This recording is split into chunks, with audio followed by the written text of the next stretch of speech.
Hello guys, Assalamualaikum. Welcome back to the segment. Apa khabar guys? Saya harap anda semua dalam keadaan sihat. Dan hari ini, dalam satu lagi episod yang terbaru, Mana Sukat Podcast, dan saya import seorang player. Seorang player daripada Terengganu pula. Dan tak lain tak bukan, inilah orang dia. Apa khabar bro? Alhamdulillah, khabar baik, khabar baik. Baik ya. Mhm. Macam mana perjalanan ke sini? Okey. Oh, setakat ni okey walaupun tayar pecah dekat atas highway. Tayar pecah. Tayar pecah atas highway. Tengah speeding ke ataupun Tengah speeding. tengah speed tayar pecah? 350 km Boleh sejam. macam Oh. macam F1 lah tu. Ya, jauh. Basically bila OH datang ke KL, ada urusan kerja ataupun macam mana? Kita dapat satu jemputan lah. Jadi speaker di salah satu festival serang yang dianjurkan dekat Karang Craft tu. Okay. So basically yang anjuran tu yang cerita pasal apa? Expo buku seram ke apa benda tak? Buku serang, betul. Buku seram. So macam mana event tu? Okey. Setakat ni alhamdulillah okey walaupun adalah orang kata sedikit isu-isu berbangkit tu. Right. Okey, ada isu-isu berbangkit tu masalah tu. Tak apa, kejap lagi kita akan ulas berkenaan dengan isu-isu berbangkit ni. Okey. Tapi okey, macam saya macam Hafiz tengok OH ni daripada tahun 2021. 2021 PKP. PKP kot. Tapi sebenarnya sebelum PKP tu pun dah tengok sebabkan OH masa tu saya kenal OH ni more pada exploration. Bang, betul. Tapi bila kita cakap tentang exploration, kita ada beberapa gang yang buat exploration. Kita ada Mr. Adam, kita ada Faizal Rozi, kita ada OH dan orang-orang lain jugalah. Tapi apa beza exploration dan juga paranormal? Adakah OH ni paranormal yang mencari ataupun explore yang explore sahaja? Okey, kalau kita tengok balik pada perkataan tu pun membawa maksud yang berbeza tau. Paranormal, explore. Okey. Maknanya explore ni dia lebih pada menerokai sesuatu lokasi yang dikatakan terbiar ataupun terbengkalai. Okey. Maknanya paranormal memang kita dah tahu. Memang mencari lah. Memang mencari, menyeru, provokasi dan sebagainya. Okey. Jadi OH more pada explore lah. More pada explore. Dan masa OH pergi buat exploration tu, dia base pada suggestion daripada orang ataupun OH buat research sendiri ke ataupun macam mana? Ada yang kita cari sendiri dan ada juga daripada cadangan daripada supporters lah. Okay. Dan kenapa Osazuke Hikaru? So ada setengah-setengah macam okey macam tim-tim yang lain diorang menggunakan nama diorang sendiri. Kan? Tapi kalau macam di segmen lah. Okay. Tapi Osazuke Hikaru kalau tak silap itu adalah watak daripada karakter anime Jepun kalau tak silap. Kalau saya silap salah. Betulkan saya kan. Tapi betul. Jadi kenapa Osazuke Hikaru? Okey, sebelum kita nak pergi pada nama Osazuke Hikaru ni, maknanya OH secara peribadi suka menggunakan nama pentah lah, kalau orang kata nama pentah. Okey, stage name lah. Stage name. Okay. Yang tak suka kita nak menggunakan nama betul. Sebab ada banyak contoh. Arwah Yarham Tan Sri P. Ramlee. Dia tak menggunakan nama penuh dia. Mana ketika berada di atas satu pentah ni. Betul. Jadi berbalik pada nama Osazuke Hikaru ni, orang kata macam tadi ada kaitan dengan anime. Memang jawapannya memang betul. Ia ada kaitan dengan anime. Dan kejadian tu berlaku orang kata di luar jangkaan. Kita dok jangka pun benda tu berlaku dan menyebabkan wujudnya nama Osazuke tu sebenarnya. Kalau Hikaru tu memang kita dah tahu memang ada. Dia nama salah satu di sebuah syarikat di Terengganu yang menjual alatan telekomunikasi. Hikaru nama. Hikaru. Itu nama pejabat, nama company. Memang ada dekat Terengganu sekarang ni pun. Okey. Jadi nama Osazuke ni dia sebenarnya terjadi ketika nak buat email. Kalau dulu yahoo.com. Lama kan? Yahoo.com lama. Jadi pada masa tu cuba abang pada OH ni dia nak daftar masuk satu laman website bola sepak di Terengganu lah. Jadi kata dia perlukan email. Kita nak buat lah hikaru.yahoo.com. Dia kata tak boleh, ada orang guna. Dia kena cuba guna nama lain. Masa tu OH memang tergila-gilakan anime Naruto. Tahu kan kita Naruto Hikaru. Cetas sedap. Macam budak. Macam budak sangat kan. Jadi dalam masa yang sama tu OH terfikir satu lagi watak. Sasuke. Okey. Sasuke Hikaru lah. Jadi abang cuba buat. Tak boleh lah. Macam ada orang guna je. Nak dijadikan cerita. Cuba tambah beberapa ayat. Masa itulah kita buat A, E, I, O, U. sampai dekat O tu dah jadi Osasuke. Just out. Macam kena. Okey. Osasuke tambah S je. Ha. Kalau kita ingat balik cerita ni macam ini macam budak-budak je. Tapi itulah terjadinya nama Osasuke Hikaru tu. Dan dalam segmen ni ceritakan secara detail macam mana boleh jadi nama Osasuke Hikaru. Biasanya kalau orang tanya, akan jawab berlaku secara spontan. Tapi inilah yang secara detail macam mana nama tu boleh wujud, itulah Osasuke Hikaru. Jadi benda ni, nama ni guna sejak 15 tahun yang... lama dah. 15 tahun yang lepas. Lama. Tak pernah ubah. Satu pun tak pernah ubah. Sampailah sekarang. Walaupun kita baru tahu yahoo.com dah tak ada, tapi masih lagi ada. Email tu masih lagi ada. Masih pakai lagi lah. Okey, so itu adalah dunia sedikit sebanyak guys latar belakang berkenaan dengan Osasuke Hikaru. Okey. Now, sebelum kita masuk kepada kita punya main topik dalam Mana Suka Podcast. Dulu Osasuke Hikaru dikenalkan dengan exploration. Jadi mungkin disebabkan PKP, mungkin tak boleh nak keluar explore lah. Kena duduk rumah, berkurung dan sebagainya. Dan ada mempunyai transition daripada exploration pergi ke penceritaan, storytelling. Betul. Dan lepas pada storytelling dan sekarang Osasuke Hikaru lebih dikenali dengan panggilan burung hantu. Betul. Jadi kenapa ada perubahan tu? Okey. Sebelum PKP, masa tu kita tengah shock explore. Masa zaman tu, era tu paling best untuk kita explore. Sebab masa tu paranormal masih lagi belum ramai lah. Belum ramai.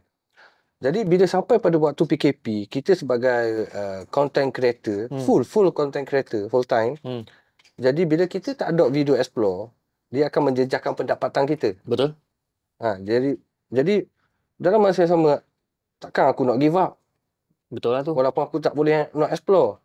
Jadi dalam masa yang sama tu lah terdetik untuk OH cuba ceritakan balik pengalaman ketika explore. Jadi ketika itulah terdetiknya dekat PKP tu terjadinya video-video pengalaman. Jadi dalam masa yang sama, menarik juga maknanya ada sambutan. Tapi bila dah kita buat video pengalaman tu, jadi sepanjang tempoh PKP tu, maknanya alhamdulillah lah, maknanya pendapatan kita tu ada. Walaupun taklah terlalu banyak masa kita explore dulu. Jadi basically dia orang kata tak mati macam tu je lah. Tak mati macam tu. Just diversify lah kata orang. Lepas tu, berbalik pada panggilan burung hantu tadi. Macam mana benda tu boleh explore, video pengalaman, kemudian panggilan burung hantu. Yes. Secara jujurnya, explore ni, dia bukan macam paranormal. Paranormal boleh repeat lokasi tu berpuluh-puluh kali. Explore just satu kali saja. Sebab konsep OH adalah untuk merakamkan suasana malam. Sesuatu lokasi tu. Okey. Maknanya cukup hari yang pertama tu saja. Bila hari yang kedua dia dah tak ada dah merakamkan suasana malam. Dia dah jadi konsep lain dah. Jadi setiap rumah ataupun tempat bagi explorer hanya satu kali sahaja. Jadi bila dah kita bertahun-tahun kita explore, jadi kita kehabisan lokasi. Dan sekarang ni pula bila di zaman ni terlalu ramai sangat paranormal yang ada. Dan sedikit sebanyak ia mengganggu. Okey, bukan mengganggu dari segi rezeki, tapi bertembung. Okey, faham. Paranormal biasanya 4-5 jam dia akan duduk dekat lokasi tu. Betul. Kita explore hanya 1 jam saja. Jadi bila kita ada, dia pun ada, dia faham dah kalau paranormal sekarang ni kan dia melontarkan kata-kata yang kuat. Yang agak akan mengganggu kita. Yes. Jadi pun macam biasalah perjalanan kita ni macam umpama kita sedang bawa kereta. Sampai masa kita kena tarik handbrake. Okey. Masa kita tarik handbrake tu lah kita termenung, kita fikir macam mana aku nak cari pendapatan untuk kita sara anak keluarga kita kan. Jadi pada masa itulah OH secara dok langsung terlibat dalam konten yang beralih arah kepada platform TikTok ni. Dulu masa Hafiz tengok OH dekat TikTok, masa Hafiz follow, masa tu OH punya TikTok bawah 100,000. Masih ingat lagi? Betul. Bawah 100,000. Tapi disebabkan ada satu panggilan puaka ni yang kalau tak silap saya lah, yang tiba-tiba yang perempuan mengilai tu. Okey. Dan selepas pada tu memang VTT memang terus FYP all the time. Dan OH punya follower makin lama makin naik, makin lama makin naik. Betul. Tapi bila kita bersembang berkenaan dengan contoh, macam contoh orang yang telefon tiba-tiba dia mengilai apa semua kan. Adakah OH percaya sama ada benda tu ataupun makhluk halus ni boleh dijelmakan melalui panggilan telefon ataupun itu adalah dibuat-buat saja? Okey. Sebelum kita nak pergi kepada jawapan tu, kita berbalik sekejap pada fitrah kehidupan ni. Okey. Hafiz sebagai seorang content creator dan kepada semua pendengar sekalipun, mesti pernah dengar cerita hantu berkebaya merah. Betul? Hantu memakai baju gaun putih. Jadi hantu pun dia boleh pakai baju yang berwarna putih, pakai baju kebaya. Apatah lagi kalau dia nak mengganggu manusia ni menggunakan peralatan-peralatan yang ada pada zaman sekarang. Teknologi lah. Teknologi. Dia boleh ganggu bermacam-macam cara. Pelbagai-bagai bentuk dia boleh ganggu kita. Termasuklah dengan panggilan telefon. Sama juga. Bila berlaku gangguan dekat rumah, TV boleh tertutup dengan sendiri. Maknanya kalau kita fikir logik, pandai ke dia nak tutup TV? Betul. Jadi berbalik pada panggilan telefon, dia juga boleh mengganggu kita dengan gelombang yang ada dalam teknologi seperti telefon. Dan benda tu tak mustahil, benda tu boleh berlaku. Memang tak mustahil lah. Tak mustahil. Tu yang seram tu kan. Tapi tak pernah rasa seram ke? Buat yalah, panggilan borang tu selalu start pada pukul 9 malam ke atas kan. Pukul 10 11 malam. Tak pernah rasa takut ke? Tak pernah rasa. Takut, seram mungkin itu bukan ayat dia lah, tapi tak rasa macam terganggu ke atau apa. Tengah rekod lah. Tak takut. Anda ada kita takut. Memang lah geng. Kan. Seram tu. Tapi tipulah. Kalau kita kata tak takut. Sebab setiap manusia ni mesti ada rasa takut. Ataupun kita rasa seram. Tapi nak buat kan dah itulah orang kata punca rezeki kita. Takut ke, tak takut ke, jalan terus. Tapi kita kalau boleh janganlah terlalu kosong. Maksudnya kita kena buat persiapan kita, pendinding kita dan sebagainya untuk orang kata mempermudah. Sebab kita buat benda ni bukan kita nak mengganggu dia. Kita bukan nak mencabar dia. Kita buat ni semata-mata untuk dapatkan pengajaran dan iktibar daripada pemanggil-pemanggil. Maknanya kalau ada berlaku gangguan tu, bukanlah kita nak kata itu satu bonus, tapi berbaliklah kita pada kekuasaan ataupun kebesaran Allah SWT. Okay. Alright. So now berbalik pada exploration Masa zaman-zaman OH buat explore kan, ada tak pengalaman-pengalaman yang sampai sekarang mungkin OH susah nak lupakan ataupun pengalaman yang agak mencabar atau yang agak takut lah, agak seram, ada tak yang mungkin boleh dikongsikan?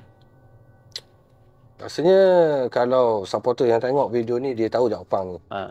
Ada banyak, ada 3-4 video yang agak menyerangkan yang berlaku. 4 ataupun 5 video. Di mana dalam video tu kita dikejar oleh anjing.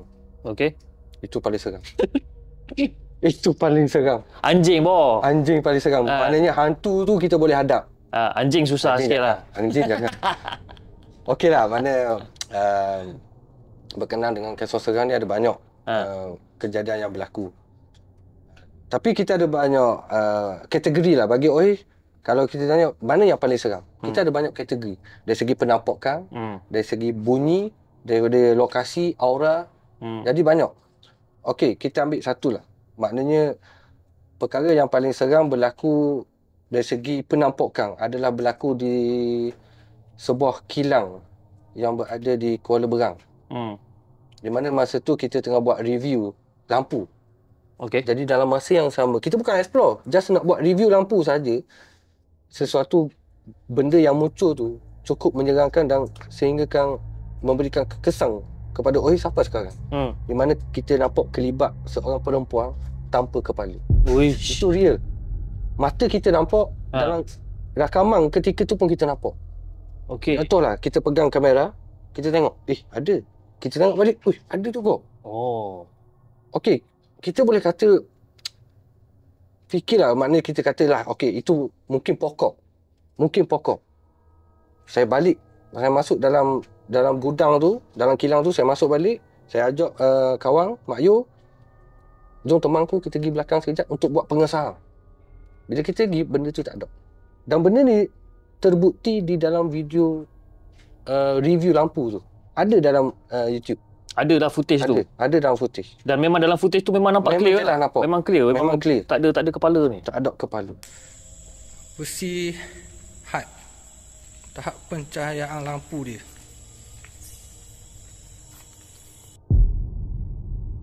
Kecek tapi nelang. Tengok. Ni adalah versi turbo dia. Memang cukup-cukup padu. Ni tahun bila ni? 2000 selepas PKP 2022. 2022. Awal tahun. Tak lama lah. I think probably like 2 tahun lepas lah dia buat. 2 tahun lepas. Jadi bila jadi benda ni tu, OH buat apa? As in, cabut lagi ataupun teruskan ke? Sebab masa tu review masih lagi separuh jalan. Tapi kita tetap move macam biasa. Bila OH cakap pasal review barang lah? Review barang. Oh, barang sponsorship yang orang bagi untuk di-review? Untuk review. Oh, so jalan juga lah? Jalan juga. Lepas pada tu, okey. Sebab kita tahu kita bukan ganggu dia. Kita bukan ganggu dia. Okey, tak apa. Stay, mu duduk kat tu. Aku nak buat kerja aku. Itulah. Itu konsep yang OH buat ketika explore sekali pun. Maknanya contoh lah, kita masuk dalam satu bangunan. Berlaku gangguan. Okey. Stay situ. Aku nak buat kerja aku. Setakat ni alhamdulillah dok penuh lagi lah kita lari ke, kita dok siapkan kerja ke apa, tak dok lah. Setakat ni alhamdulillah. Walaupun bertembung, bertembung, nampak ada penuh dipukul sekali pun ada. Dipukul? Dipukul. Dipukul macam mana? Masa tu kita dah selesai buat aktiviti explore. Jadi kita buat setup barang untuk kita kemas-kemas. Jadi pada masa tu badan belakang OH ni seperti dipukul. Berlaku di Jalan Bukit Tungku, Banglo General. Bukit Tungku KL ni? Jalan Bukit Tungku KL ni? Dekat KL ke? Kat KL. Dekat atas bukit tu? Atas bukit. Yang rumah banglo tinggal tu? Betul. Okey. Dan itulah, maknanya itu dari segi keseraman, dari segi fizikal. Dari segi bunyi di Tasik Cermin. Okey. Perak, Ipoh. Itu memang ada bukti juga. Ada dalam video. Di mana masa kita bagi salam perkenalan, sebelum kita nak explore, secara tiba-tiba ada kedengaran bukan satu suara. Umpamanya kita berada di tengah-tengah satu stadium dan disorok oleh 30,000 manusia. Bergema lah. Bergema selepas kita bagi salam perkenalan tu. Tetapi dalam video, orang akan dengar bunyi tu akan sedikit nyaring. Maknanya orang kata itu bunyi binatang, orang kata bunyi katak. Okey, so fine. Tapi hamba yang berada di lokasi boleh kata itu bukan suara binatang. Dia bergema. Kan bukit kan? Bergema. Seolah-olah benda tu menghalang untuk kita masuk ke lokasi tu. Menghalang dari segi bahaya ataupun memang kita tak dibenarkan masuk. Masa tu berdua lah dengan Mak Yu? Berdua dengan Mak Yu. Selalu explore memang berdua? Setakat ni alhamdulillah berdua. Memang berdua lah. Berdua. Tapi masa lepas bunyi bergema tu, masuk juga? Masa tu kita okey lagi. Kita bertenang dulu, tapi bila kita amati balik bunyi suara tu, firasat kata, okey jangan masuk. Jangan masuk lah. Kita kena percaya firasat lah. Okey, kita okey lagi. Okey, tak apa, aku nak masuk juga. Tapi dalam hati, kalau aku bagi penutup ni, kalau dia bagi respon, aku akan belah. Okey. Dalam video tu ada. Okey lah, aku kata, tak apalah, aku balik. Aku tak jadi masuk, aku nak balik. Assalamualaikum warahmatullahi wabarakatuh. Bunyi suara tu tadi, hilang. Balik ya? Hilang, balik. Ada cerita banyak. Balik, jangan. Itu daripada bunyi lah, gangguan bunyi. Tapi kalau bagi OH secara jujur, paling takut, paling OH serang bila berlaku gangguan yang bukan dari segi bunyi, bukan dari segi sentuhan dan bukan dari segi jelmaan. Dari segi energi ataupun aura. Vibe dia. Vibe. di Hospital Gila Tampoi. Macam mana cerita tu? Okey, kita tahu lah Hospital Tampoi Gila ni mana menempatkan orang-orang yang ada penyakit, dok betul. Mana kita secara kasarnya kita kata gila. Gila ni juga dia ada kaitan juga dengan makhluk halus. Penyakit dia tu. Penyakit dia tu ada berkaitan dengan makhluk halus. Jadi orang gila ni dia ada satu, macam khabar tadi, dia ada satu vibe yang ditinggalkan dekat hospital tu. Walaupun pesakit tu dah tak ada dah, tapi benda tu masih lagi ada. Okey. Aura pesakit tu. Seakan-akan ada yang terkurung, ada yang terlepas daripada blok-blok yang ada. Dan bila kita, contohlah, bila kita masuk ke hospital Tampoi ni, bila kita masuk, kita jalan, okey, tak apa, hantu-hantu pun tak nampak, bunyi-bunyi pun tak ada, tapi dia bagi satu energi tu. Dia macam membuatkan kita hanyut. Jadi kita dengar macam energi macam meraih simpati, meraung. Dia main dekat telinga ni. Ui. Tapi nampak tak nampak? Tak nampak. Dia ganggu kita punya emosi. Dia ganggu emosi dengan mental lah, dia ganggu Okay. Ini seolah-olah kita explore ni macam kita ni yang sakit jiwa. Macam kita pula gila. Macam kita yang gila. Jadi benda tu lah yang kita takut, sebab kita takut benda tu akan mengawal diri kita. Tapi alhamdulillah lah, maknanya sepanjang explore tu alhamdulillah kita boleh explore secara selamat lah. Cumanya pada yang latest Ohir pergi ke Hospital Tampoi, tapi di bahagian lain lah. Masa tu pukul 2.30 pagi. Hospital Tampoi ni adalah hospital yang dibiarkan lah? Ataupun yang dah kosong? Separuh-separuh. Separuh-separuh, okey. Masih separuh, masih lagi operasi. Separuh lagi yang dah terbiar. Yang terbiar tu adalah bangunan yang dibina sebelum Perang Dunia Kedua. Oh, lama dah. Lama. Maknanya yang Perang Dunia Kedua tu lah yang Ohir pergi baru-baru ni. Ada 2.30 pagi, bila kita ada dekat ward perempuan yang jauh daripada orang apa semua. Malam tu jelas kita dengar ada suara perempuan meraung. Meraung kesakitan. Kesakitan. Di salah satu blok tu. Itu memang secara real yang kita dengar lah.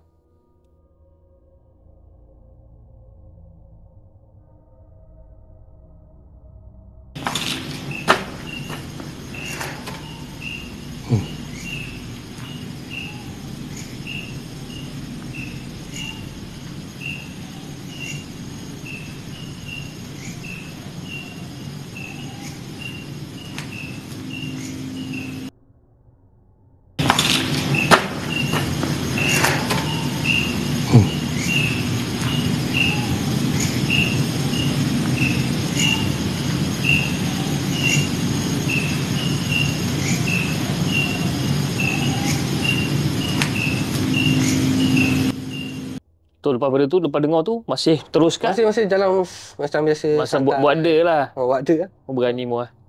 Berani tak berani. Tapi kita fikir ni.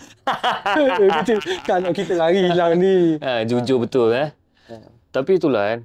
Satu-satunya yang saya betul-betul salute pada explorer macam OH dengan rakan-rakan yang lain korang memang betul-betul berani lah. Berani. And then macam saya Afiq faham kalau katakan OH buat benda ni, OH masih belum berkahwin, masih belum ada anak. Faham. Mungkin benda tu ada risiko pada diri sendiri. Kan? Tapi bila OH buat macam ni, dah berkahwin, dah ada anak, benda tu tak mengganggu in terms of terbawa balik rumah ke? Selain, kalau kita ni kan orang Islam kan. Yang pertama memang kita percaya pada doa. Betul. Tapi yang kedua ni niat. Niat kita sebab apa? Untuk kita cari rezeki.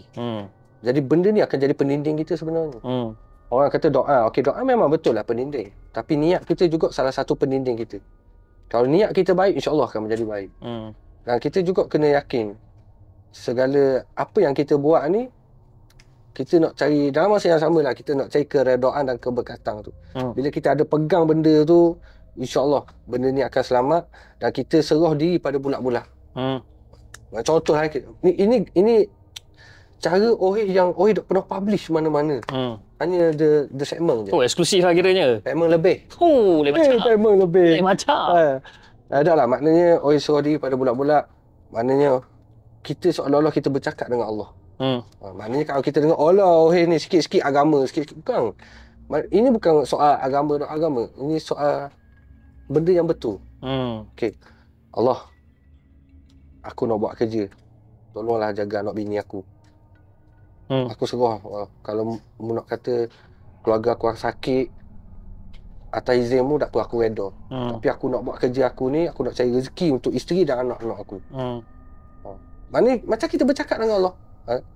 Tolonglah Allah, tolonglah jaga. Amin. Kita yakin dengan doa tu, insya-Allah. Tapi setakat ni Pi, sepanjang 5 tahun, termasuk tahun ni lah. Maknanya kita buat kejadian konten-konten sekarang ni, setakat ni alhamdulillah. Allah sentiasa lindunglah, alhamdulillah. So far tak ada pernah bawa balik Setakat ni alhamdulillah tak ada pernah bawa balik. Tak ada pernah bawa balik, tapi orang yang nak test tu ada. Oh, orang nak test? Macam mana? Maksudnya nak orang hantar? Nak test ilmu, betul. Nak menghantar ke OH? Ada orang yang nak test, ada orang yang nak buat hantar ilmu sudi. Ilmu sudi? Ilmu sudi ni macam dia nak test power dia lah. Okey. Tapi aku pun tak faham tentang hal ni. Sedangkan aku ni bukannya perawat. Maknanya aku just buat kerja je. Tapi aku masih lagi tak faham. Ada orang yang hantar, kita bukan nak hantar sihir lah. Dia cuma macam nak hantar gangguan. Dia nak try. Dia nak try ilmu dia tu. Contohlah dia hantar pocong dekat aku. Sama ada aku boleh hadap tak dengan pocong tu. Kalau benda tu boleh menewaskan aku, maknanya dia punya tu kuat lah. Contohnya gitulah. Dan pernah terjadilah benda ni? Allah. Yang terbaru ni ada. Paling latest panggilan buruh hantu. Orang mana sir? Tapi tak ada dalam rakaman. Okay. Episod yang Allah, aku lupa episod tu. Maknanya sudah habis apa semua, biasalah habis live kita lapor perut. Betul? Kita makan lah. Dekat kita punya konti magic. Kita makan. Belakang aku tu tingkap. Okay, aku yes. Tingkap 1. Yes. Makan. Alu. Okey, tak apa. Aku fikir macam ada binatang ke apa benda. Cicak ke. Aku makan lagi. Tu bunyi lagi. Atau aku bunyi. Aku macam berkata-kata dalam hati. Kalau bunyi kali yang ketiga, maknanya ini bukan binatang. Bunyi kali yang ketiga. Aduh. Dah buat apa? Bungkus makanan. Cabut. Dah, aku stay makan, aku lapar. Aku makan. Aku terlantok mu lantok, maknanya aku terlantok mu. Maknanya bila mu ketuk pintu, maknanya mu tak boleh masuk dalam rumah aku. Betul. Maknanya mu duduk je lah kat luar. Duduk je lah. Dan dia tetap ketuk ataupun dia dah berhenti? At some certain point tu dia berhenti? Dia sebenarnya tu cerita yang kedua dah tu. Cerita yang pertama sebenarnya dia dah datang. Oh, dia dah datang? Dia dah datang. Okay. Tapi dia tak boleh masuk. Okey. Jadi yang kedua dia datang. Dia ketuk pintu. Jadi benda yang dia hantar tu, dia kenal siapa kita. Oh, bala. Ini cerita halus ni. Maknanya cerita secara mendalam. Aku tak berani nak cerita secara live benda gini. Sebab orang susah nak terima benda ni. Sebab kita tahu kita bukan title ustaz. Betul. Kita bukan title perawat Islam. Kita orang biasa je. Okey. Dan benda tu berlaku selepas pada panggilan buruh hantu lah. Panggilan buruh hantu. Tapi tak tahu siapa buat, tak tahu. Wallahualam. Tapi yang paling latest sekali, ini betul. Ini menjadi saksi ramai. Berapa ribu orang malam tu 4,000 lah. 4,000 orang. Selalu kalau OH live lebih kurang lah 4,000 orang dah live. Malam tu boleh dikatakan semua orang mengantuk. Termasuklah OH. Semua mengantuk? Semua mengantuk. Episod yang ke-73 kalau tak silap. Okey, kita ingat malam tu je mengantuk. Keesokan, supporters ada tengok balik video tu. Kesan mengantuk tu masih lagi ada. Dan masa tu tengah buat rakaman live burung hantu tu pukul berapa yang mengantuk ni? Masih awal lagi. Jam 11. Awal sangat tu. Mengantuk. Maknanya aku sendiri tak percaya. Aku tak pernah hayat tidur pukul 11. Lah. Maknanya pukul 4 pagi, 5 pagi tu standard. Ni pukul 11 mengantuk gila. Tapi pada malam tu alhamdulillah lah, ada Ustaz Aidika Yusof, dia ada masuk. Okey. Aku tak tahulah dia atur apa semua, tapi alhamdulillah segar lah sekejap. Maknanya aku pun pelik, daripada mengantuk tu tiba-tiba aku jadi segar balik. Tapi benda tu tak bertahan lama pun, dalam setengah jam, 1 jam je. Tapi sempat aku habiskan live tu. Oh, tapi ini memang tahap mengantuk yang teruk ni? Teruk, sangat teruk. Aku pun pelik. Tapi bila kita tutup live, segar. Aku tak faham lah dengan manusia sekarang. Itu yang satu-satunya benda yang aku macam risau. Bila kita buat, aku sebagai content creator cerita-cerita seram, OH pun sama, content creator kisah-kisah seram. Benda yang aku takut, Sebab kita seolah-olah macam kita exposekan diri kita pada orang ramai lah. Betul. Kan? Kita membuka satu ruang atau membuka satu jalan pada mereka untuk tengok, oh ini nama dia ni Hafiz, oh nama dia ni OH, apa semua nak hantar itu dan ni kan. Jadi benda-benda tu yang membuatkan aku macam agak risau at some certain time kan. Jadi kalau macam OH macam mana kau counter benda ni? Macam aku kamu tadi tu lah. Aku serah diri bulat-bulat. Serah bulat-bulat niat. Jadi kalau aku sakit pun kerana Allah, aku sihat pun kerana Allah. Maknanya aku sakit bukan kerana sihir. Aku sakit ni kerana Allah izin. Tu je, aku pegang tu je. Tapi kita kena yakin lah. Keyakinan tu yang susah. Betul, kan? betul. Secara jujur lah aku cakap betul, kan. Bukanlah kata aku nak menidak kan. Betul. Tapi of course dalam mulut memang kita cakap kita percaya. Betul. Kan? Tapi dalam hati tu keyakinan tu yang agak orang kata boleh dipertikaikan at some certain time kan. Betul lah kan. Kadang-kadang disebabkan kita yakin ni, kita tahu kita sebagai umat Islam ni setiap hari kita baca bismillah. Betul? Bismillah. Tapi kalau kita selitkan dengan keyakinan tu, kita baca bismillah je boleh merawat pesakit yang dirasuk. Orang kata baca ruqyah. Yes. Kita bukan nak merendahkan ruqyah, tapi kita nak cerita pasal tentang keyakinan. Bila kita baca je bismillah dengan penuh yakin, kita tepuk orang yang kena rasuk tu, insya-Allah baik tadi. Baik tadi. Kan? Boleh tahan juga ini ya. Okey. Kebanyakannya gas-gas yang Hafiz bawa datang kan, ada yang cakap diorang punya hijab terbuka. Diorang boleh mendengar, diorang boleh merasa, diorang boleh nampak. OH macam mana?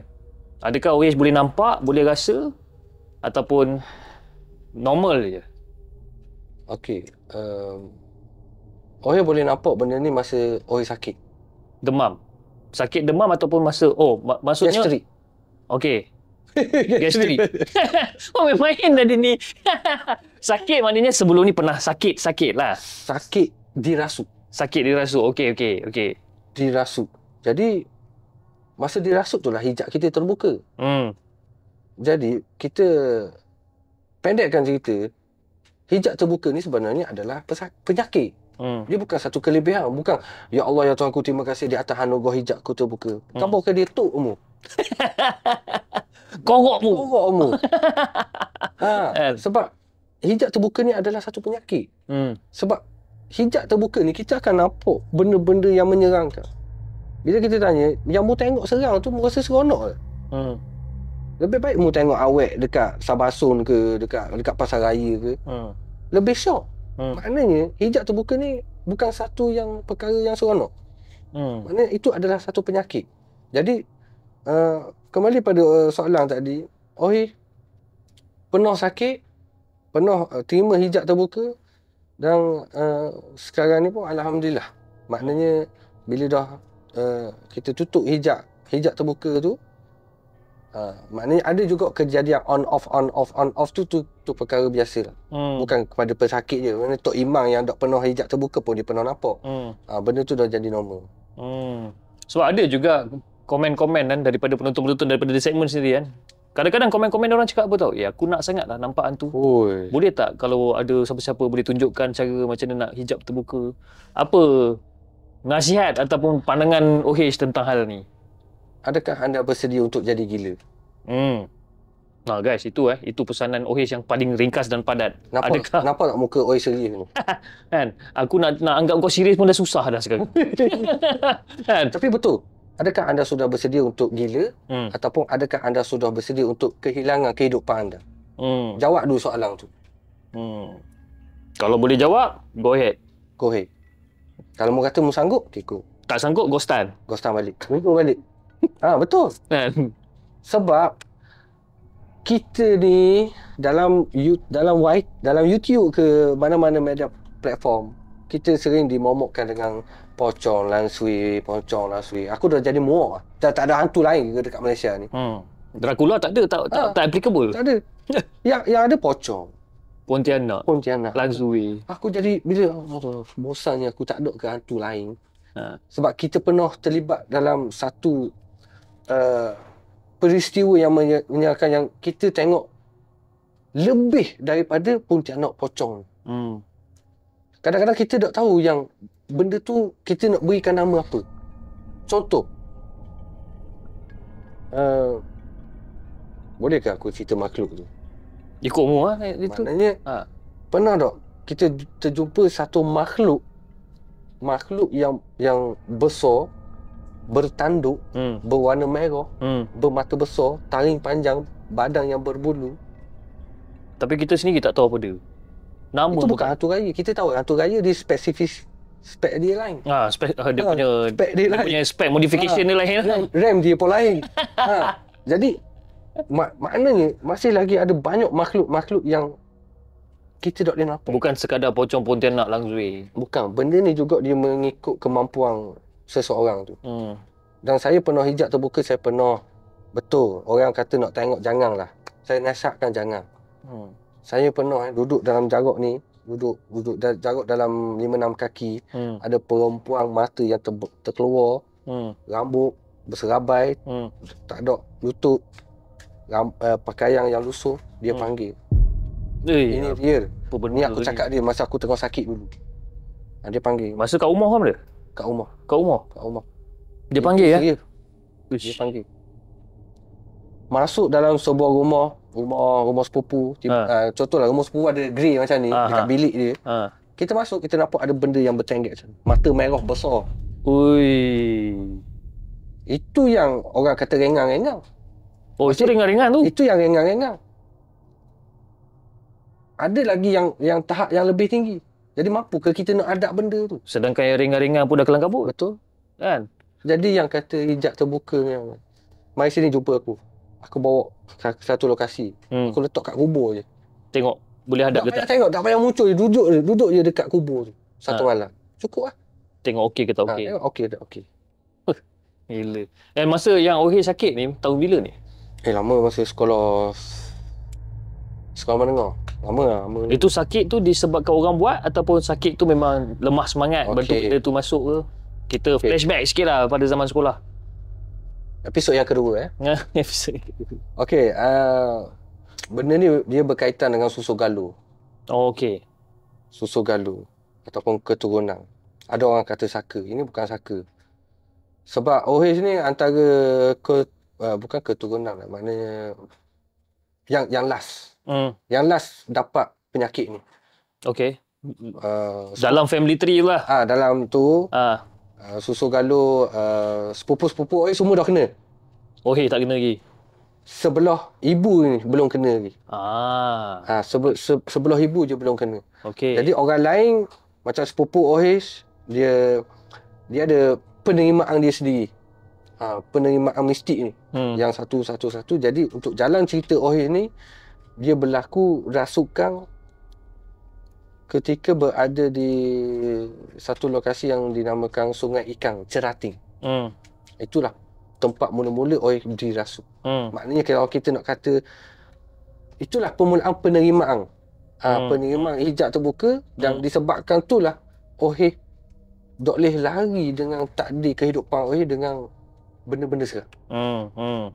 Itulah permulaan. So itu titik permulaan dia lah. Titik permulaan ni. Okey. Sebab kita pergi ke arah depan sikit, disebabkan benda tu berlaku, hamba ni sampai sekarang tak boleh kerja dengan orang. Sebab apa jadi kalau kerja dengan orang? Kena kembali kepada titik permulaan tadi. Oh. Kerja kedai mainan tak cukup. Syarat dia tak cukup setahun. Mengamuk. Pergilah, bukan. Dah? Tak cukup setahun, mesti berhenti kerja ataupun diberhentikan kerja. Sebab kan tak cukup staff seorang. Bukan. Dah? Sebab berbalik kepada titik permulaan tu tadi. Maknanya kehidupan Ohir takdir Ohir tak boleh bekerja dengan orang. Okey, faham. Ohir kena berbalik pada kehidupan aku. Allah dah takdirkan aku ni hidup dan berada dalam, orang panggil, elemen serang ni. Aku tak boleh lari daripada elemen serang. Walaupun cuba tapi tak boleh. Aku dah cuba lari, Kembali balik. Maknanya salah satu benda yang aku cuba lari daripada elemen serang ni, aku dah lupa dah tentang siapa aku. Asal usul aku dah lupa. Aku dah lupa, aku enjoy kerja tu, kerja ni, jual tu, jual ni. Pok jadi satu kejadian di Felda Ari. Di Felda Ari tu adalah titik permulaan yang kedua. Titik yang kedua. Untuk menonjokkan jalang untuk aku terus berada di bidang serang. Apa jadi masa tu? Itu kejadian serang berlaku di Felda Aring lah. Tapi kalau orang dalam media sosial, kalau kita sebut je Felda Aring, memang orang tahu lah. Itu jalan waka gila lah. Jadi banyak berlaku gangguan di Felda Aring tu. Jadi aku pun balik kat rumah apa semua. Malam tu juga aku kabur lah dekat isteri. Boleh ke kalau kita cerita serang pasal kisah jalan tu? Isteri kata, buat lah. Jadi aku pun tarik. Jadi aku post je, tak sampai 1 jam, viral, siakat keli ambil apa semua, dum. Jadi aku tu dalam masa yang sama, masa tu aku kerja mesin rupuk. Masuk tepi jalan ni, muka ni yang mesin rupuk kan. Jadi masa tu aku fikir, ui, orang suka cerita tu jadi aku pun, okey. Aku jadi minat sebab aku ni memang suka menaik. Suka menulis. Sebab masa ibu aku mengandungkan aku dulu, dia makan keyboard. Dia makan Kalau dia makan keyboard, dia punya button hot monitor yang hilang tu. Button enter ke button spacebar yang hilang? Maknanya aku memang suka menaik. Jadi aku pun buat naik. Artikel 1, artikel 2, artikel 4 sampailah benda tu viral. Aku tu, ui, ramai orang ambil. Masa tu lah aku terdetik nak buat novel lah. Tapi memang aku suka menaik. Nak buat novel, tapi dekat Terengganu agak susah sikit untuk aku dapatkan sumber ataupun rujukan untuk buat novel ni. Faham. Jadi aku pun tak apalah, aku fokus pada Facebook. Aku pun type. Tapi nak dijadikan cerita, maknanya itu bukan laluan kehidupan aku untuk jadi seorang penulis. Jadi setiap malam tu, episod-episod akhir tu aku teruk diganggu. Tengah-tengah aku tarik, bang. Tengah-tengah tarik, boom, jatuh. Bila dah benda ni berlarutan selama seminggu, aku stop. Maknanya aku stop. Aku tinggalkan balik. Biarlah aku tak mau kena ganggu sebab gangguan ni aku takut. Mana kita takut lah kan? Yalah. Lepas tu, dah lama aku tinggal balik. Nak dijadikan cerita, maknanya Allah kata, okey, inilah jalanmu, inilah jalan kehidupanmu untuk mencari rezeki. Kehilangan acap dekat Gopeng. Itulah maknanya last 3 titik aku. Last itu, kemudian aku fokus itu, aku buatlah video-video SAR, aku buat explore dan sebagainya. Dan benda tu kekal sampai sekarang. Berkenaan Berkenaan dengan acap yang hilang kat Gopeng tu, apa pendapat OH tentang kes tu? Sama ada dia memang betul hilang, jatuh dan tak dapat dijumpai ataupun dia dah termasuk ke alam lain ke? Kalau dulu aku takut nak jawab soalan ni. Tapi sekarang ni aku dah ada keberanian tu. Sebab kita belajar, benda ni, kita bukan main pakai takak muat. Kita kaji, kita selidik dulu apa yang berlaku, kita tanya orang tu, kita tanya orang ni. Jawapannya dia tak mau balik. Dia tak nak balik? Dia tak mau balik. Basically dia dah pergi ke sana dan dia tak nak balik? Dia tak mau balik.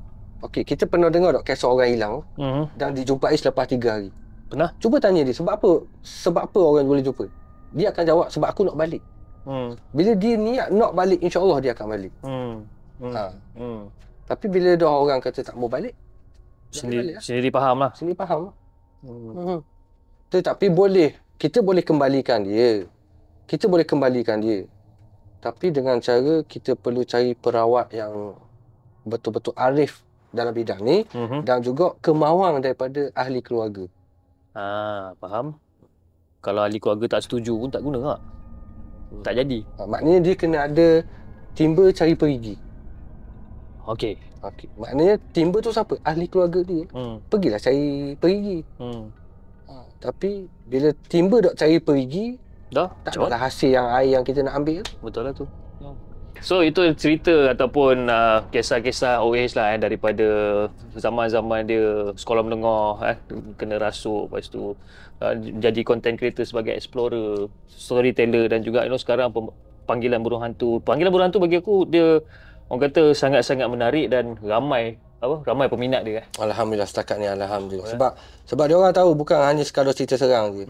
Sebab kita selitkan pengajaran dan iktibar tu. Itu yang syok tu. Yalah. Bila ada pengisian itu yang syok. Betul.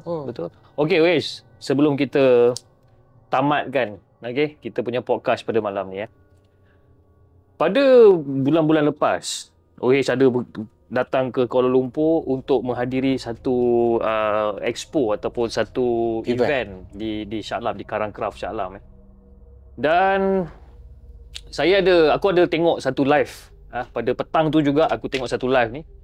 Satu live ni yang mengatakan bahawa ada benda yang tak kena tau. Ada benda yang tak kena. Tapi aku tak tahu cerita ni. Aku tak tahu cerita. Apa masalahnya sekarang ni kan? Tapi ada benda yang tak kena dengan event tersebut. Adakah benda tu tak kena disebabkan gangguan ke ataupun disebabkan team members ke, apa jadi sebenarnya kat situ? Okey, memang kita ada join satu event. Okey. Festival seram yang dianjurkan oleh Buku Prima di Karangcraft tu. Okey, yang first memang aku gembira lah bila ada orang yang nak angkat elemen-elemen serang ni. Yang tak ramai buat. Biasanya dipandang sepi. Betul. Okey, memang aku teruja gila. Walaupun aku dapat tawaran ni daripada Terengganu sekalipun, aku sanggup datang sebab aku support gila. Dan aku akan memberikan orang kata komitmen yang 100%. Jadi sampai pada satu ketika tu aku rasa macam tak tahu lah, nak kata dia anak tiri kan jahat sangat kot ayah. Tapi rasa macam aku ni macam orang pandang sebelah mata lah. Sebab apa pula? Okey, yang pertamanya, masa sebelum kita nak hadir ke event ni, sebulan sebelum tu sebulan sebelum kita dah dapat satu soalan yang akan diutarakan oleh moderator.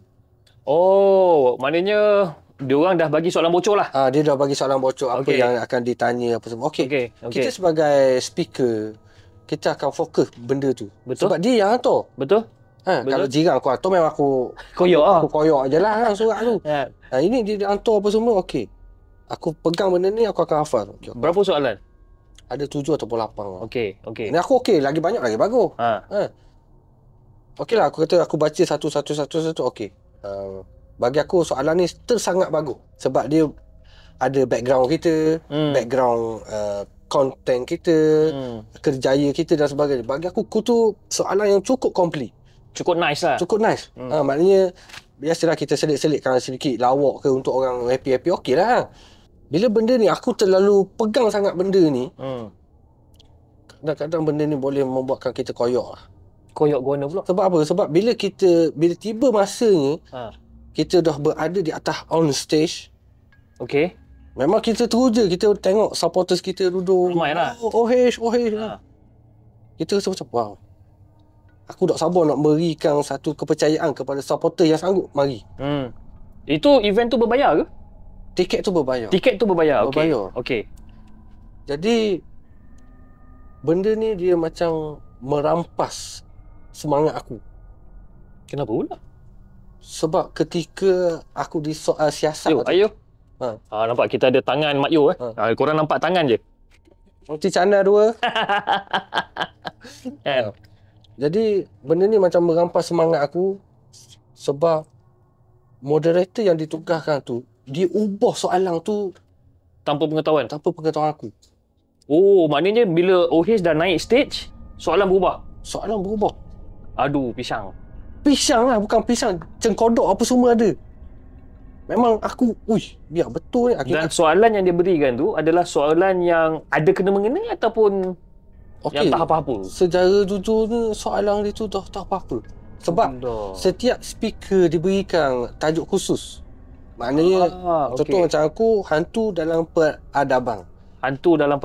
Okey. Alright. Jadi, bagi aku, tajuk tu memang dah cukup power. Best lah tajuk tu. Best untuk kita ulas. Betul. Kena perlu aku buat panggilan bawah tu. Yang ada gangguan ketika panggilan. Itu pun boleh termasuk dalam hantu dalam peradaban. Okey, peradaban ni maksudnya ada adat zaman dulu pada tahun 70-an sehingga 24. Apa orang panggil elemen yang dikatakan hantu dalam peradaban ni.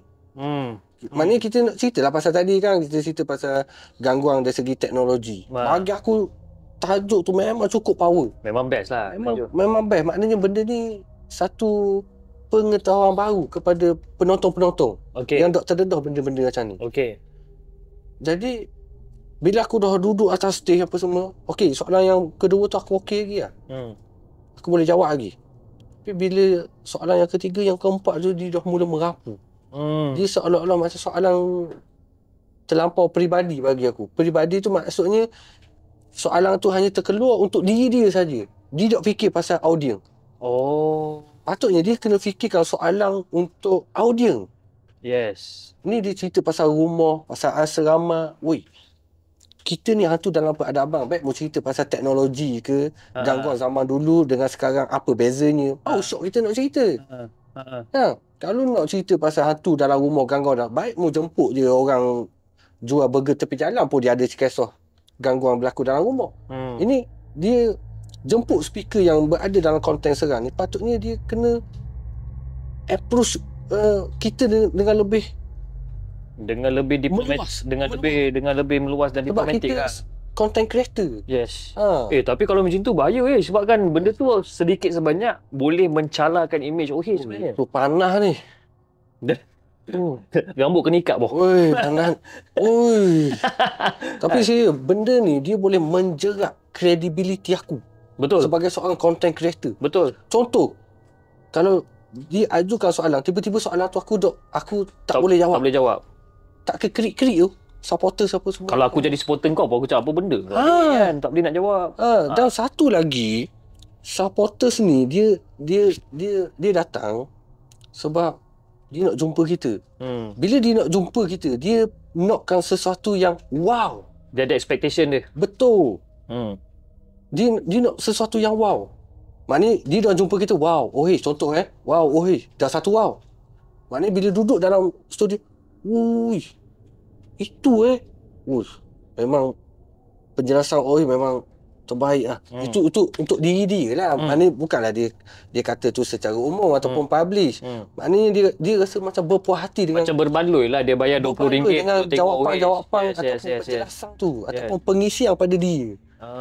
Tapi bila kita dah duduk atas tu, kita rasa gagal nak jawab benda tu, kita rasa malu. Of course. Aku rasa dalam live tu aku hanya tunduk bawah je sebab aku malu nak berdepan. Malu nak berdepan sebab jawapan soalan dah merapu. Takkanlah jawapan tu. So itulah yang berlaku sebenarnya. Itulah yang berlaku. Di mana soalan tu diubah last minute tanpa pengetahuan. I see. Dan OH ada tegur tak moderator ataupun penganjur event untuk hal ni? Memang. Dan sorry lah, untuk konten-konten kreator yang lain, adakah mereka mendapat soalan yang sama macam apa yang diorang hantar? Ataupun konten-konten kreator lain pun soalan dirombak juga? Kau ni nak menjerat aku ni. Okey, dia okey lah. Maknanya kalau kita menipu ataupun kita berselindung, benda ni dah akan jadi satu perkara yang baik. Maknanya tak ada pembaik pulih. Maknanya secara jujurnya aku rasa macam double standard lah. Double standard daripada penganjur? Daripada penganjur. Aku rasa bukan penganjur lah. Aku rasa dia organize yang buat podcast tu. Bukan penganjur, penganjur. Okey, faham. So basically penganjur dan dia ada satu show podcast. Podcast tu bukan daripada penganjur lah, dia daripada orang daripada company lain yang buat podcast tersebut. I see. Jadi so dia ada double standard dekat situ. Dia ada double standard situ. Masa tu aku tak apalah, mungkin aku seorang je yang ada ubah-ubah soalan. Kemudian bila ada speaker-speaker lain yang naik, aku rasa ini soalan ni, aku tahu ni soalan daripada skrip. Cuma adalah macam contoh ada speaker yang kedua selepas pada aku tu adalah satu ataupun dua soalan yang secara random. Tapi doklah terlalu berat. Tapi kalau aku memang totally memang berat gila. Memang berat gila soalan-soalan. Memang soalan yang berat gila. Patutnya macam kita khabar tak dia, patutnya kena adil lah, kena adil. Okey, yang kedua yang membuatkan aku rasa marah, aku rasa macam nak tumbuk-tumbuk je muka Mak Yu. Bila first aku masuk dalam studio, aku ada tanya organize tu. Kata, bos, boleh buat live tak? Okey, yang selalu WhatsApp aku ni, dia okey. Dia okey. Budak yang selalu WhatsApp kau ni lah. Okey. yang organize tu. Dia macam yang pakai ni. Hello, testing mic. Oh, okey. Ini orang kata floor manager. Floor manager. Dia kata, tak boleh. Dengan nada yang tinggi. Oh, tak boleh. Mana boleh? Orang lain bayar tiket RM20. Tak adil lah. Dia aku masa tu walaupun aku rasa macam tak boleh cakap okey sikit lah. Aku datang daripada jauh ni. Aku gas kot. Bukan kita nak membanggakan diri, tapi layanan tu bukannya aku nak istimewa sangat pun. Maknanya kalau cakap lembut-lembut sikit okey. So lah. Okey, aku pun okey, tak apa. Aku fikir mungkin dia sibuk. Okey, tak apa. Tak apa. Aku okey lah. Suruh lah mak you buat rekod apa semua okey. Tapi bila sampai pada guest individu ni, dia orang boleh buat live. Aku rasa macam apa aku tak boleh? Apa dia boleh? Aku pun rasa dah macam bengang kan. Aku pun rasa, sebab dia orang ada supporter, aku pun ada supporter juga. Betul? Dia ada kekuatan dia, aku pun ada kekuatan aku. Kenapa kau tak boleh, dia orang boleh? Kenapa aku tak boleh? Okey, aku rasa dah something wrong. Tapi memang silapnya kalau nak jemput aku ni, orang tu mesti kena fikir baik-baik. Sebab aku ni yang jenis, lagi aku tak puas hati, aku nak. Bukan kita nak gaduh. Kita nak jawapan lah. Maknanya okey, aku pun bangun, aku pergi tarik seorang kru ni. Aku pergi, aku cakap, kenapa aku tak boleh buat live? Kenapa dia orang boleh buat live? So dia kabung dia? Habis. Game over. Game over? Aku direct pun. Aku tu minta maaf kali ni. Aku rasa macam ada double standard. Kau kabung gitu? Aku kabung. Aku kata aku datang dari jauh ni. Aku datang daripada jauh. Kenapa aku tak ada sesuatu yang kalau aku tak boleh buat, dia pun tak boleh buat. Tak kisahlah siapa pun. Tak kisah siapa-siapa pun. Ini macam mu pandang orang tu lebih tinggi. Habis aku, yang kau jemput aku ni apa? Kau jemput orang lain. Maknanya aku terkilang lah. Kita menempuhi perjalanan 500 km. Okey, aku terus-terang Pi. Aku terus-terang Pi. Penganjur mana-mana pun, kalau dia tak bayar aku 1 sen pun, aku tak ada hal. Aku tak ada masalah. Pergi je. Janji aku puas hati. Betul lah. Aku puas hati apa yang kita nak, kita punya image ataupun credibility kita tu, kita puas hati dengan dari segi penyampaian kita tu. Kan? Aku tak kena bayar pun tak apa. Tapi sebab kita buat benda dengan passion. Betul. Betul, dengan passion. Sebab kita ada kualiti kita. Tapi bila dah ada gitu, aku rasa macam kita bina branding kita ni. Bina daripada bawah ni. Daripada bawah. Tapi bila muak gini macam mu nak pijak-pijak aku punya branding. Maknanya mu tak menghormati branding aku. Aku tak suruh orang tu hormat aku. Tak. Sebab aku ni, kita ni manusia biasa je, tak ada apa-apa pun. Tapi double standard tu macam tak patut lah double standard tu. Macam agak pelik juga kat situ. Kenapa ada double standard kat situ? Adakah mereka ni kroni-kroni dia ke atau macam ni, kita pun tak tahu lah. Sebab tu aku kata dia orang ni macam main takak muak je. Main ambil je. Dia tak ada study, dia tak ada buat homework. Macam tadi tiba-tiba Keso Mini. Hari tu tengok, hari tu nak tanya pasal Mini. Ni yang masa kau dekat atas stage ni, atas stage dia tanya kau pasal kisah Mini tu. Tapi aku rasa aku tahu kenapa dia tanya kau pasal kisah Mini. Bagi aku lah, ni pendapat aku. Kisah Mini tu dia dah viral.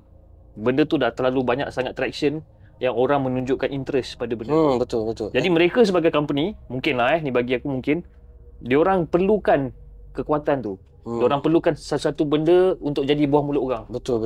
So dia petik lah pasal hal Mini. Tapi macam pelik juga, cerita Mini tu baru 2-3 hari lepas berlaku kan. Dia pun baru tengok malam tu. Baru tengok. Maknanya dia sendiri pun tak faham. Maknanya sebab tu aku kata, dia lebih ajukan soalan secara peribadi. Tak syok lah. Itu yang aku rasa macam tu. Aku bengang tapi yelah, kita pun kena jaga supporter kita ada kan. Takkan kita nak tunjuk bengang kita situ. Betul. Dalam hati yang pedih ni, aku tetap tersenyum. Tapi itulah cara. Okey. So guys, itu dia kepada yang mana yang terfikir-fikir kan, ataupun tertanya-tanya kenapa OH cuba untuk explain kat dalam live show dia pada 2 bulan lepas dekat TikTok. So inilah jawapan dia, itulah yang berlaku dekat sana. Agak kucak-kacir sikitlah. Tapi sebelum aku nak buat live, aku dah fikir masuk-masuk. Perlukah aku buat live dan perlukah aku beri penjelasan? Bagi aku perlu. Sebab kan kau punya image yang betul. Orang kata image kau yang duduk atas line ni. Betul. Kan? Sebab apa? Macam aku contohlah aku ni adalah penonton ataupun orang yang datang suka-suka. Datang event tu suka-suka. Aku tak sokong kau pun. Tapi aku suka-suka datang bayar RM20 aku nak tengok semua orang. Dia tengok, ini ke OH kan? Apa macam tak nak jawab kan? Betul. Kan? Siapa dia ni? So daripada situ dah agak tercalar. Sebab kau pun susah nak jawab soalan tu. Betul. Itu macam bagi aku macam tak syok bila dah aku fikir soalan. Okay, tak apa, aku kena beri penjelasan lah. Aku rasa kalau 1-2 soalan random tak apa. Tak apa, okey. Ni semua. Ini satu soalan je yang diikut. Apa tu? Siapa Osazuki? Soalan tu aku pun tanya. Itulah masalah. Itu je soalan. Yang lain semua merapu. Okey guys, itu dia. Osazuki Hikaru. Jadi Osa pula dah. Tiba-tiba nama kau jadi Osa. Jangan. Okay. Sebelum kita tamatkan kita punya rancangan pada malam ni, Osazuki ataupun OH ada apa-apa pesanan tak untuk penonton-penonton yang sedang menonton di saluran The Segment pada malam ni? Silakan. Okey. Kepada semua penonton-penonton di YouTube, berikanlah satu pesanan ataupun nasihat, sebab kalau kita nak ikut nasihat ni, kita tak layak untuk nak bagi nasihat pada orang.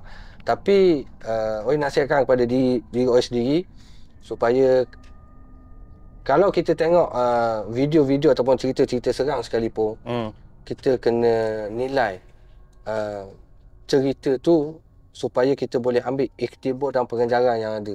Jangan kita tengok kosong.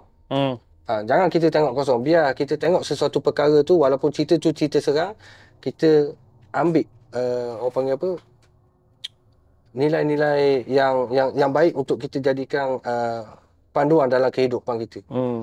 Maknanya jangan terlalu taksub dengan hantu-hantu ni. Okey. Jangan terlalu taksub sangat. Ramai yang pun taksub sebenarnya. Betul. Kan? Kadang-kadang pun pening kepala juga. Betul. Dia terlalu taksub ni, dia tak faham konsep hantu dengan jin. Itu yang membuatkan mereka tak faham tentang hantu-hantu ni yang terlalu taksub sangat dengan hantu.